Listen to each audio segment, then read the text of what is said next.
ভারী ক্যারাকলে পড়া গেছে তো, ভাবলেই পকেট ফাঁকা।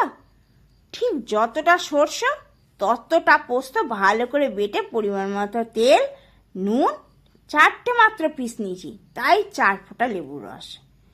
ঘুম থেকে উঠেই 4 পিস ভেটকিতে নুন, হলুদ আর 8 দানা চিনি দিয়ে ভালো করে ম্যারিনেট করে রেখেছিলাম। তা 1-1.5 ঘন্টা হয়েই গেল। ও মাছ মজে এখন পেটে গেলেই হয়। ভাবছিলাম আপনাদের দেখাবো না, লজ্জা লজ্জা লাগছিল। 4টে পিস তো দেখিয়েই ফেললাম, এইবার তো মুড়ে ফেলবো।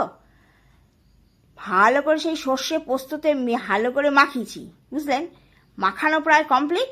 এইবার কলা পাতাগুলো একটু সেঁকে নিয়েছি। বেটাদের যা তেজ, কিছুতেই ঠিক করে মোড়া যায় না, হয় এদিক ফাটে না হয় ওদিক চেড়ে। এইবার একটু সেঁকে নিয়ে দিয়ে দিলাম মাছগুলোকে। তবে এই যে একটা একটা করে কি যে কুড়িয়ে কাজ, একসঙ্গেই তো 4 খান দিলে হয়। এইবার একটু সর্ষের তেলের উপর থেকে আর একটা করে কাঁচা লঙ্কা। এই পাতুরির স্বাদ মুখে পড়লে নিজেকে রাজা রাজা মনে হয়, বুঝলেন। কিন্তু ওই যে বললাম, পকেটের কথা চিন্তা করে 4টে করে একটা ছোট্ট টিফিন বাটি নিয়েছি, তার মধ্যেই মাছগুলোকে পুড়েছি। ওপর থেকে দাঁতেও দিয়েছি একখানা পাতা।